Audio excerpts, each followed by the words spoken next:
Ian. Apex Adjacent, car show. We talk about music sometimes. Today's episode is very important and very special because we are going to talk about the thing that everybody wants to hear about, which is my rental of a Kia Sportage. 20th one that I've rented. Right. We're going to talk all about it. That's what this whole show is going to be about. Just Sportage deep dive. Mm-hmm. No, I mean, that is unless you have something more interesting than that going on. Oh, like, I don't know. Like car-wise or just in general? I'm a little gassy today. I don't know if we want to get into that. Car-wise, I was thinking more car-wise. Oh, yeah. Ian, I'm buying a Lexus GSF. Yes! We're getting a new car. I'm getting a new car. Right, we're getting a new car. Yep. You're not allowed within 1,000 feet of it. Smart. Yes, I am buying a Lexus GSF. So the one on CarMax was pulled out from underneath me, and that's perfectly fine. Yeah. It ended up selling for, I think, around $42,000, which is a great price, I feel like, for that kind of car. The cars in bid auction closed today, as of this record, for another GSF. Kind of, it was black with the red interior, also 2016. I think that landed somewhere around 42.5. Okay, as well. So I'm paying more than that. Yeah, for mine. I don't want to say the value. Okay, but the one that I'm getting, I mean. Would you like to see a picture, Ian? I would very much like to see a picture. I have not shown Ian a picture of this yet. So let me make sure I'm sharing on the podcast. And here we go, buddy. Okay. Here you go. Ooh. Yeah. Ian. Is it lowered? It is. Okay. So it is on some lowering springs. It is still on the stock struts. Okay. This is a 2016. Did I tell you the mileage of it yet? It was low. Right? It's like, I don't remember exactly, but it was low. It's under 28,000 miles. It's brand new. It's essentially a brand new car. Yeah. That's right. Because you did say that in the chat, and then I said them's are burnout miles. Nope. But PETA had a good point in saying that like it's essentially broken in. Like that's exactly where you want the car, right? Mm-hmm. You know? Are you going to leave it at that height? No. So one great thing about this seller is that they kept all of the OEM parts for the car. Okay. So they're including all of that, including the OEM wheels with these wheels, because I really do like the GSF stock wheels. Yeah. These are 20s that are on here in the picture. The stock wheels, I think, are 19s. Okay. And I want extra sidewall for Colorado roads and comfort. Remember, we're going from a Lexus LS to this. So comfort is something to keep in mind. Okay. Right? Okay. So the first thing I will be doing is I will be swapping onto the stock springs and getting an alignment, ordering tires for the stock rims. Yep. And going through that process there. Are you keeping these rims or are you going to sell them? Yeah, I'll keep these rims. I may sell them because I can't imagine a scenario where I would put them back on. Mm-hmm. So I'm not sure. I mean, could be winter set, summer set. Ian, I'm buying a Lexus GSF with 27,000 miles. Do you think I'm going to drive this in the snow? I mean, how else are you going to do sweet donuts in the snow? In reverse with a handbrake in my Fiat 500 Abarth, Ian. Okay. Yeah. So this is happening. This is happening. What's happening with the LS? What's your plan for the LS? So within seconds of even contemplating this, one of PETA's friends who is completely Lexus and Toyota obsessed has an LX and a Tacoma and a deep passion for Lexus, all things Lexus Toyota. pinged me via text and said, "Hey, so you might be getting ready your car." And then like PETA's text came through like 5 minutes later that said like, "Hey, I told my buddy Tim about your you may be selling your LS." That's hilarious. And it was like, Tim's already texted me. Yeah, we've had 4 back and forth messages by the time you told me. So okay. Yeah. So I'll talk to Tim about, just kind of the whole rundown with the LS, see if he wants it. If not, I will kick it over to CarMax and just have them deal with it. Things like that. So, okay. Yeah. Yeah. That's awesome. I am so excited. This is going to be so much fun. Yes. This is, I don't know, Ian, tell people like why this might be so out of character for me, because I've never done anything like this before in my life. Yeah. This is completely different than I've never bought a new car. I've never paid this much for a car. Yeah. I've never paid more than, I think, $16,000 for a car. Right. And I've only ever bought used cars. This is included, but I'm not great with money. Like I've spent a lot of money on podcast and video and all kinds of stuff, right? Mm-hmm. But I've never done anything like this. But you've never done any like big splurges before, really? I mean, other than you did a Vigan, you bought a Saab Vigan, right? But that was under $2,500. Right. So this is another. We've jumped up, a bit here. Yeah. And I would say you are good with money. You're always very, very conscientious and thrifty and stuff. And this is out of character. It is. And honestly, talking to my wife, she was the one that really kind of pushed me over the edge in like, seize the day. You might not ever get a chance to own this car with this low of miles for this price ever again. Yeah. And I mean, to be fair, it's a car that we've been thinking about for 8 years. Yeah. Yeah. Let's talk more about that.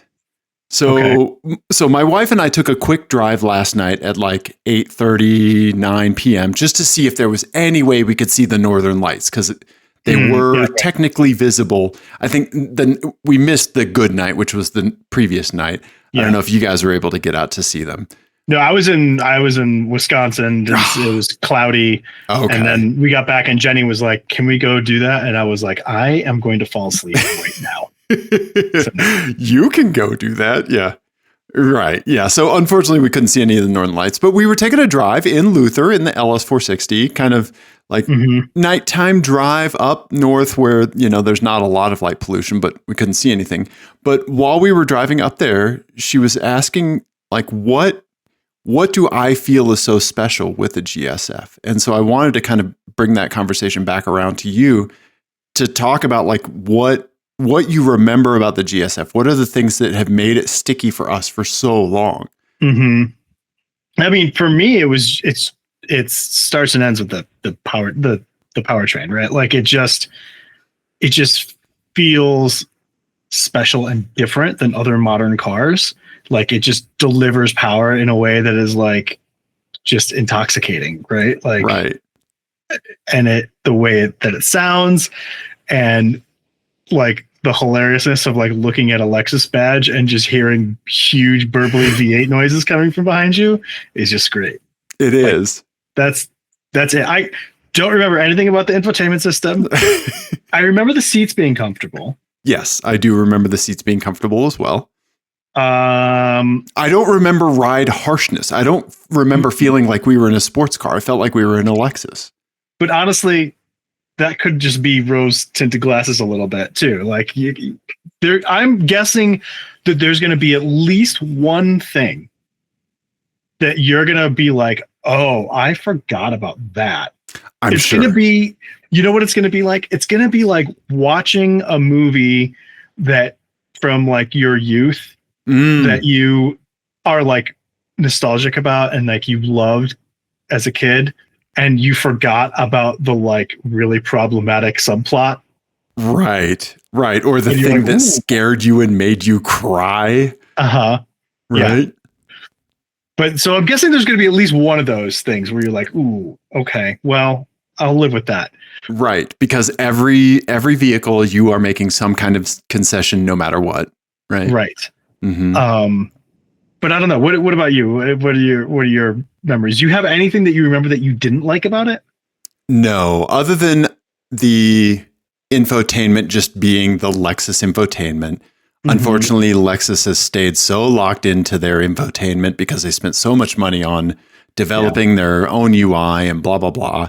So they it's still the trackpad thing, right? It's the one right before the trackpad with the little kind of movie mouse. Oh yeah. Okay. Yeah. Here, I can show you a picture of it if you want to see it. Do you think you'll modify that? So unfortunately, those are tough to kind of, not tough, but there's only a few options. Remember this little mouse guy thing? Yeah. So my wife has that on her RX, so we're used to it.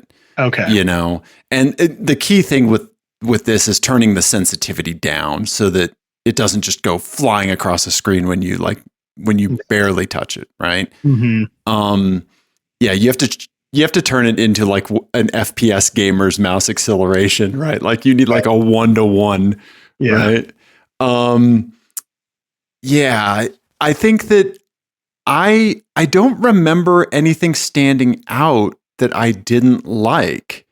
Okay. You know, I think that I definitely wanted to give you credit because when you and I were walking up to the GSF that we drove, you know, in 2017, you were like, you need to buy one of these. This needs to be your next car. Yeah. And I think that I had my Infiniti M45 at the time. Yeah, correct? You did. Yeah. Yep. And I feel like, and Peter was saying this, that this is really just kind of an evolution of the 45, but with just all Lexus stuff. Mm-hmm. And I loved my 45, you know, but I think it just like, it was just missing that kind of like just extra Lexus bit that makes these things resale for what they do today, which is insane, right? Even with low miles, it's wild.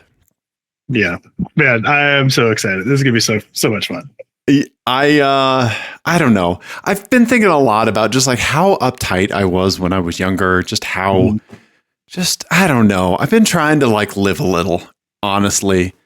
And I think that this is something where this is how it's manifesting itself is by me buying this car. Yeah. And I don't know. I don't know. It's very, you know, they call that. There's a term for this. It's called a midlife crisis. Correct. Yes, I'm buying the Corvette, and I was going to go New Balance and Jort shopping later. Do you want to go? Yeah. or is yours scheduled 5 years from now? I think mine is. I think I got a couple more years left. Okay, but it's going to hit hard. Here we go. What do you think your midlife crisis is going to look like? I mean, it's going to be a car without back seats is what it's going to be. You think so? Yeah. Okay. I think it'll probably be like a Miata or something. You know? Okay. That's going to be my midlife crisis car. Okay. Maybe a Cayman if I'm doing really great. Gotcha.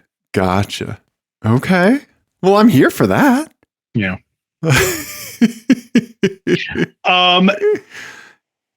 Okay. So what do you think? What's the first thing you want to do with this? Like, I mean, other than you talk about returning it to kind of stock. Yes.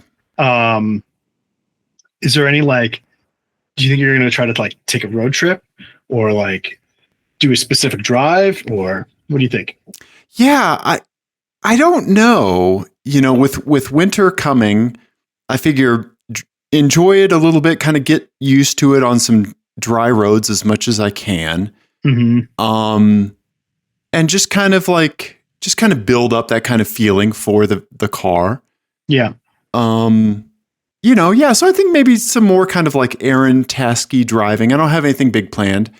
And then at some point next season, I will do a track day with it, mainly just to get a high speed run down that, you know, half-mile straight at. Oh man, it's going to be so good. Yeah. Yeah. I definitely want to be there for that. I don't plan on going hard on the vehicle whatsoever, but I want to legally see how fast I can go. You know? Yeah. And yeah, for anyone who doesn't know, this car, it is the 5-liter V8, 476 horsepower, 0 to 60 in 4.5 seconds. Yeah, until we put a supercharger on it, and then we're not doing that. We are not doing that. Yeah, I mean, Luther goes 0 to 60 in 5.5. Yeah, which is wild for a car that weighs 4,000 pounds or whatever. It is wild. Yeah, I don't know. I like looking back on the GSF. I just remember, just like you were saying, like the way it delivers power is so intoxicating because there's no drama with it. Like it, but it's not boring. Right. It's like, oh, like we're not fucking around here. Yeah, this means business. Right. Yeah, we're like the Fiat. It's like, all right, everybody, we're going for a ride. Woo, like this is none of that. It's just like it's a very Lexus approach to fun. Yes. Right. They're going to have fun, but they're going to do it fucking properly. Right. Yeah. What's the all hail the black market guy say? Even when I fuck around, I don't fuck around. Right. Yeah. That's exactly it. Yes. So, yeah. But yeah, I can't remember if I mentioned this before, but like the pre-sale inspection went okay. I'm sorry if I'm topic hopping. I'm very tired. Yeah. So this is the news today is that you got results that happened today, right? The pre-sale inspection. Well, yeah, last night, and I got the report today. Yeah. Okay. Yep. Yeah, everything looks good with the pre-sale inspection report. Everything's great. The owner put a new battery in it, a Lexus OEM battery for me. He neglected to do the cabin air filter, and I'm not mad at all because the owner and I seem to be of very similar mindsets when it comes to cars. Guess, Ian, how much Lexus wanted to do for a cabin air filter for the car, which is inside the glove box and very easy to do. It's at the dealership. At the dealer. No screws even. You don't have to take the glove box out. Right. It's one of those ones like right in the glove box. Yeah, it's like a panel that you pull. Yeah. I don't know. $150? Close. It was $125. And and the owner was like, that's ridiculous. And I was like, I am right there with you. It is That's no crazy. Problem. Yeah. And like the OEM one on Rock Auto is $23. So right. Yeah. Right. But they got to charge for like a full half hour of work or whatever it is. Yeah. Right. Yeah. Like what do you have in your glove box that warrants that much labor? Like, do you have like Jenga towers and miniature train models that need to be delicately reassembled? Oh, it's this glove box full of Fabergé eggs. Yeah. So that's the status. So I'm working with a transport company.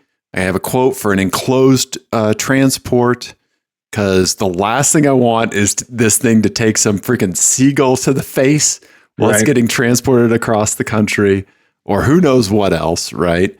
So yeah. Are you considering, you didn't even consider flying and driving it? No, I think you're dealing with way more airport craziness than I am. Right. Like my wife and I haven't flown anywhere since we went to upstate New York back in July, but like now, like shutdown and TSA and like, who knows what the hell is going on? And like a hotel for a night, the gas back, all that stuff, it kind of comes out to being real close to the transport fee for an enclosed transport. That's a good point. Right. So while I'm doing a dumb money thing, I don't know. So yeah, man. Okay. Well, this is very exciting. So when does our new car get? My new car, it depends. We're still waiting on the transport company to finalize like delivery, like pickup and delivery dates. So the transport company will give, I think it's Montway is the name of the company, and I'll definitely let folks know my experience, but they're very well rated. I think they give a 1 to 3 business day window for pickup. And then they said it's going to take 4 days to go from Tennessee to Colorado.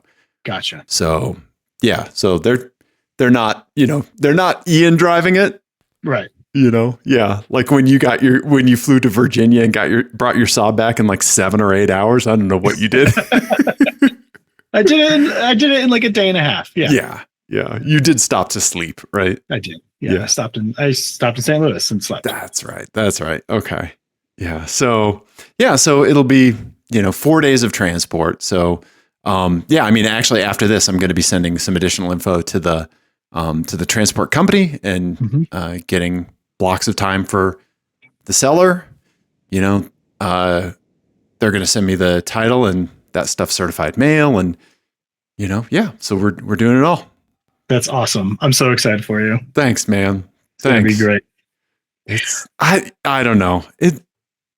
I don't know. You just, every now and then you got to do something crazy. Like this is not that crazy though. Cause it's not like a car that is known for like blowing up.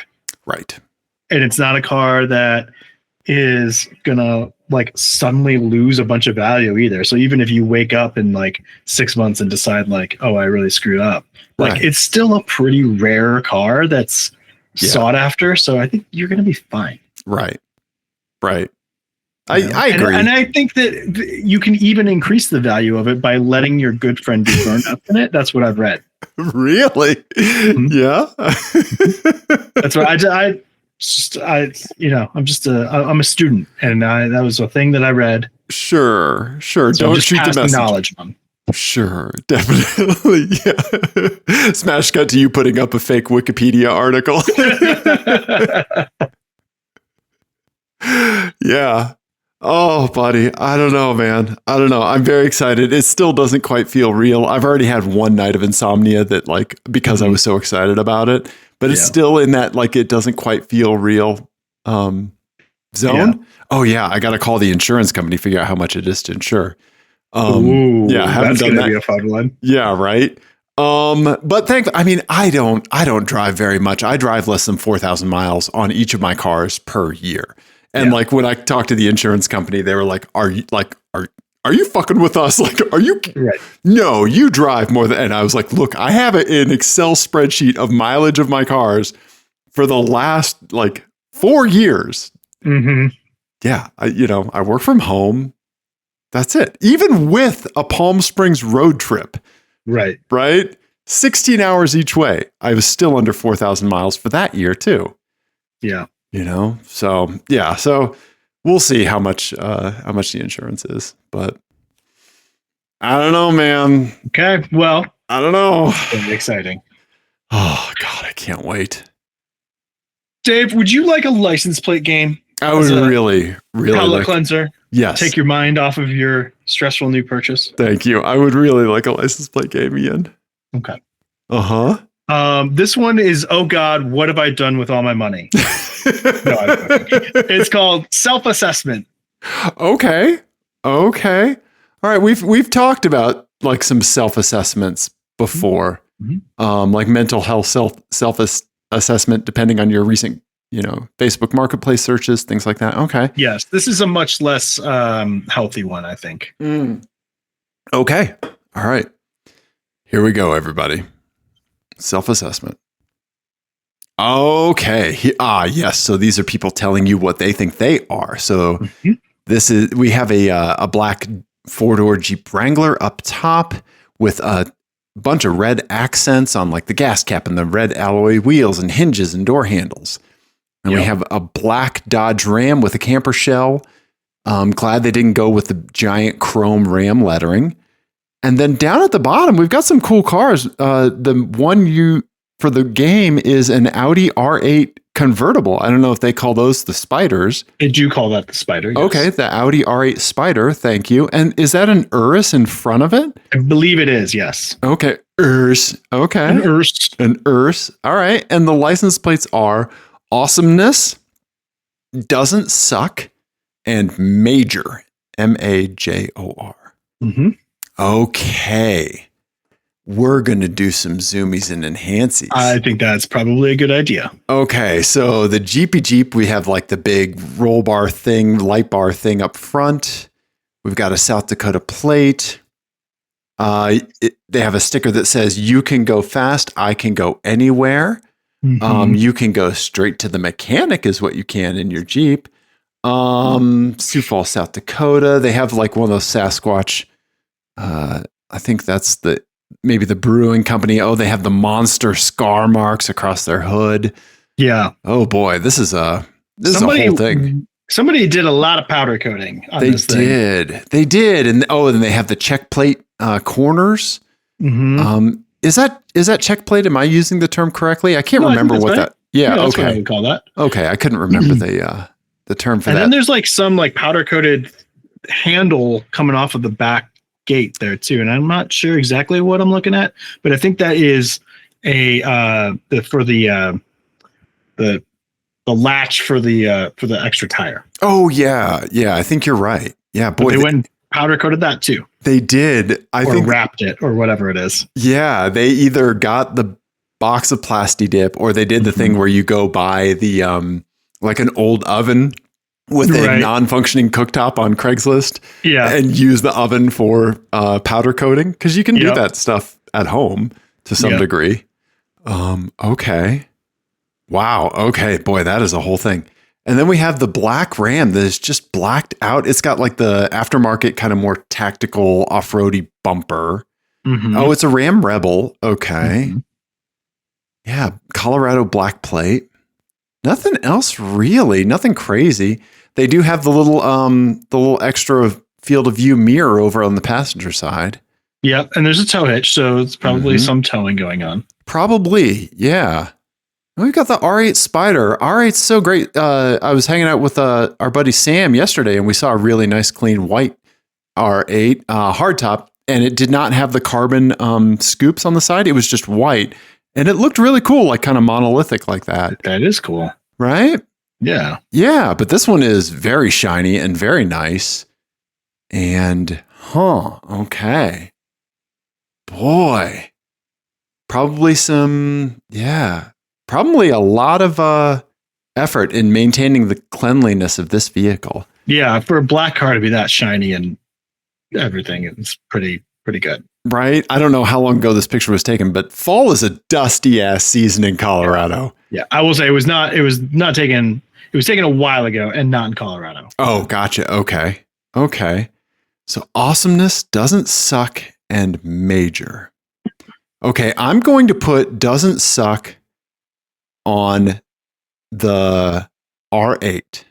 Okay.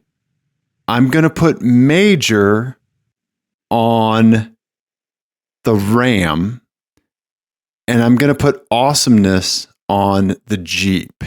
Okay. And like, I don't know, I just feel like major is like the military-ish kind of like retired guy, or later in the military service career. This just looks like somebody, like for the Ram, it looks somebody that's more utilitarian, not so concerned with like powder coating everything under the sun red, know. Right. Okay. Yeah. The only other thing that I could think is that maybe the Jeep and the Audi are switched when it comes to awesomeness and doesn't suck. But I think I'll go with doesn't suck on the Audi and awesomeness on the Jeep. Okay. I have some good news for you. Okay. You got one of them right. Yeah, that's how it goes, right? Okay. Which one do you think you got right? I think I got major right. Okay. I did. Let's see the solution. I did not. Okay. Oh, Jared sent in major. Okay. Awesomeness and doesn't suck on the Audi. Okay. Yeah. Wow. Thank you, Jared, and happy belated Veterans Day to you. Oh, there we go. Yeah. Happy belated Veterans Day. It was this week. Yeah. Yeah. So what's funny about you mentioning that is I think if you retired as a major, unless you started out as an enlisted person, I think most people would be like, you retired as a major? Like that's not great.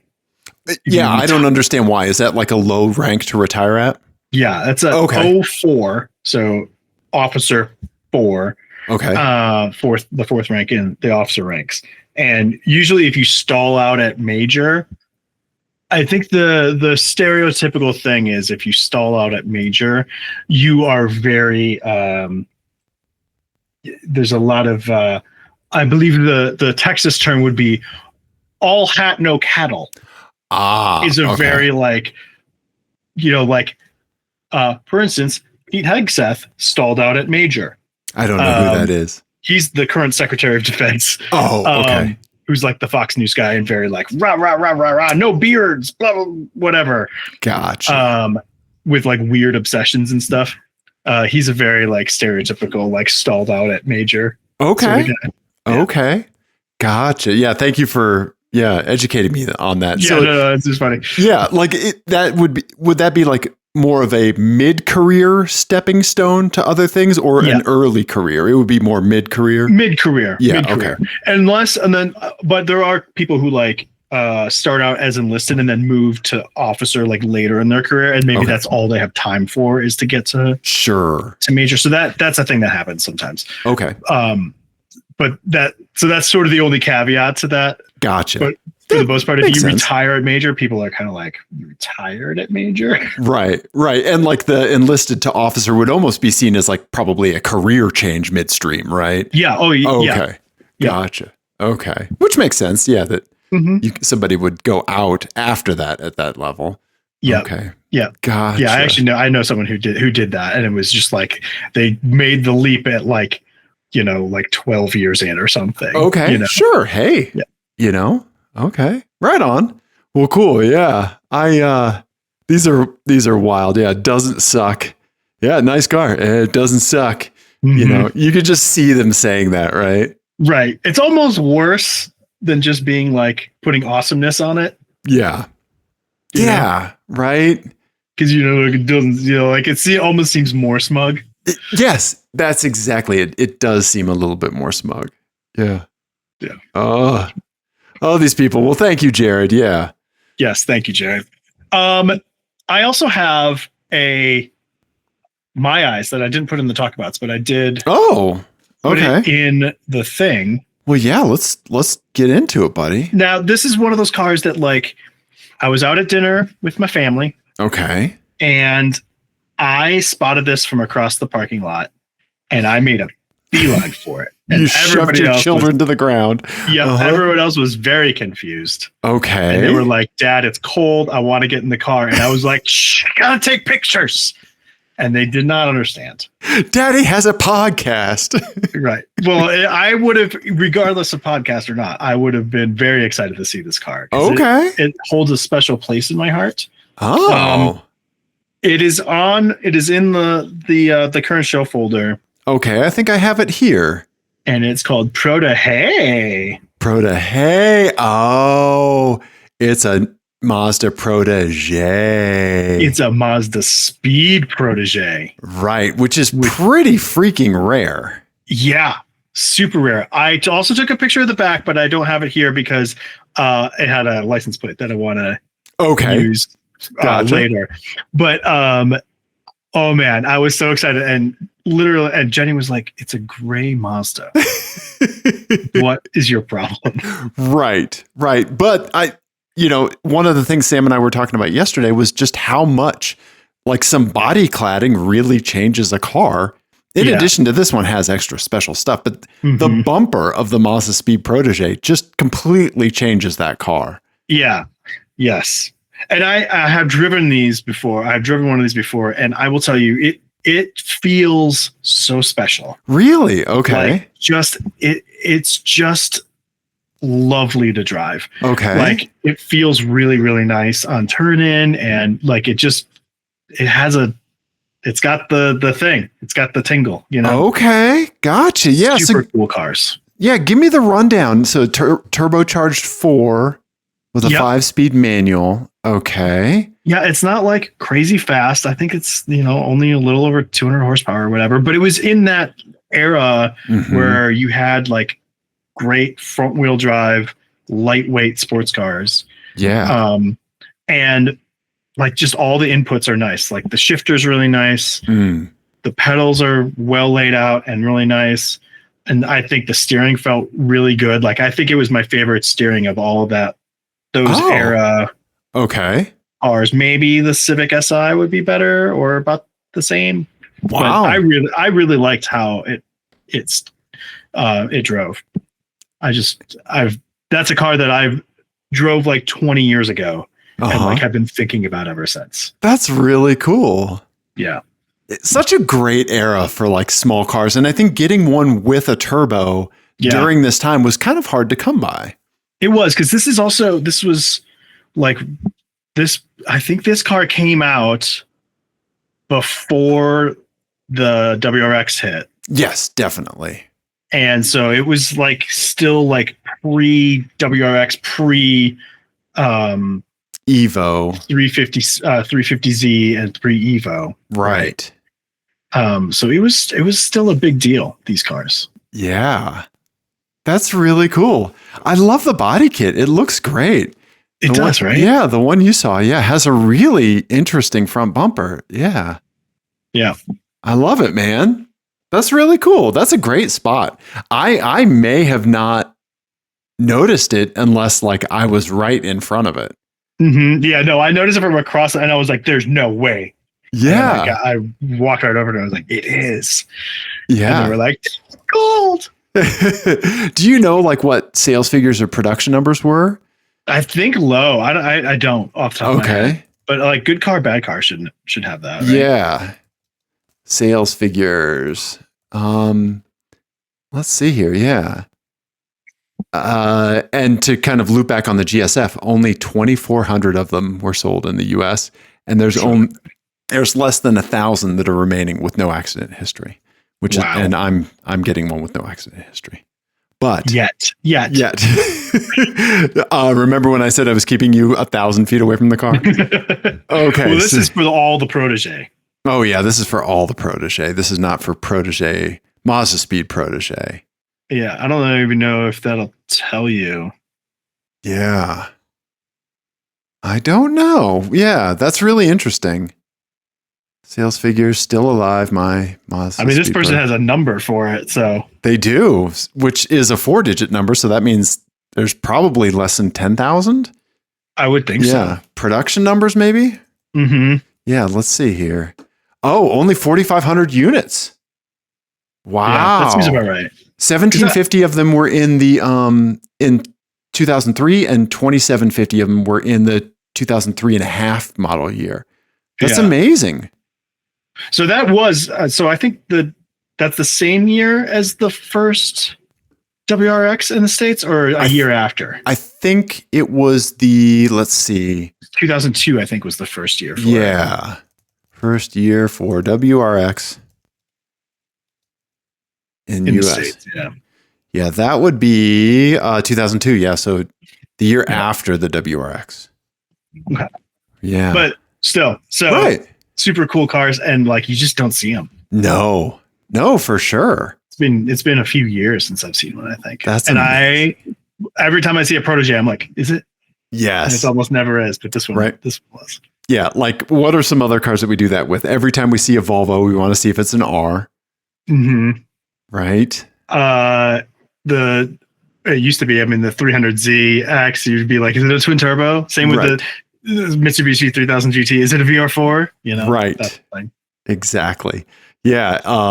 I mean, not like we see, what am I trying to think of? Buick GNXs, Grand National. Yeah. Is it the GXP? That's the higher end version, right? The GXP. Mm-hmm. Yeah. Stuff like that. Yeah. Nice. Right on, man. Good spot, dude. Thank you. Yeah. What do we think? Do we have anything else to talk about today? Dude, I don't think so, man. I've been so busy. I haven't been able to put some stuff together for the show that I've wanted to get in. So I appreciate everybody rolling with me as I kind of work through the backlog. But that is okay. I have a album of the week for you. Yeah, let's do it, buddy. Let's do it. Okay. This is by a band named Tropical Fuckstorm. Okay. The name of the album is Fairyland Codex. It's got a wild album cover. Okay. Which I really like. What's the title? Fairyland Codex. CODEX? DEX, yep. Okay. Wow. Okay. Oh, they abbreviate their name as TFS. Okay. Yeah.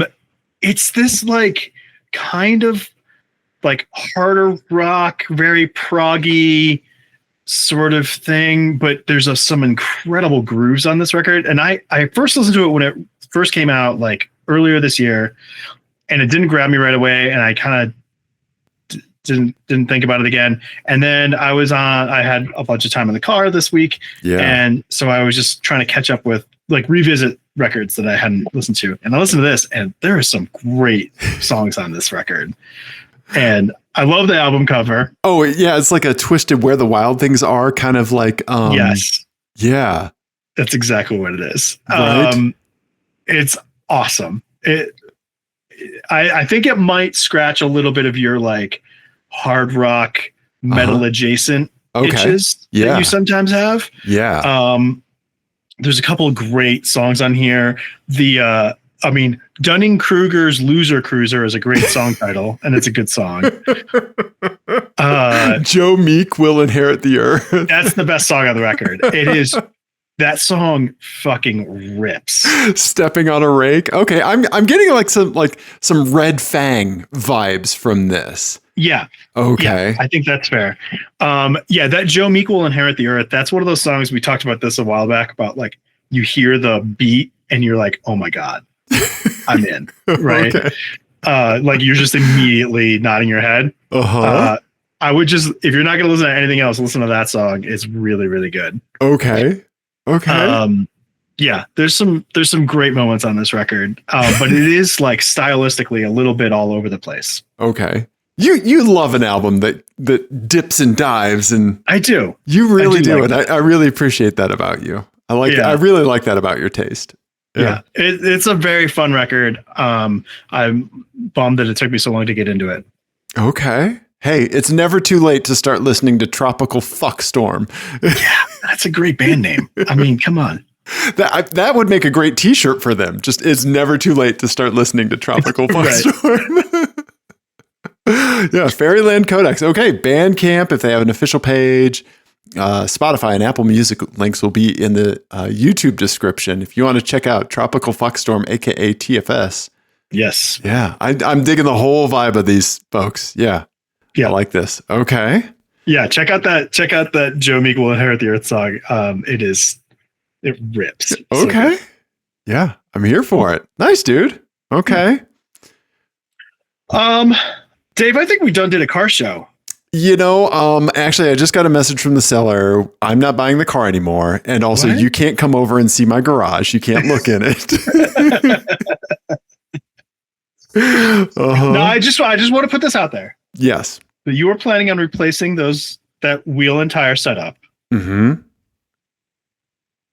I mean, it'd be a shame to let tread go to waste. That's all I'm saying. That's not true, because the more tread that's on there, the easier they are to sell. Okay. I guess. I would say it's just QA testing them, but before you sell them, because it's like a pre-purchase inspection. My favorite thing that you do is when you try to sell me on the thing. I got that idea. Yeah. Because you think that there is going to be an argument or a pitch that I'm just like, you know what? You're right. He's right. We're all doing burnouts. Yep. So I appreciate it, Ian. I appreciate it. Yeah. So 720-515-1391, vanity plates and whatnot. Mm-hmm. Yeah. There you go. Everybody, thank you. We love you. Goodbye.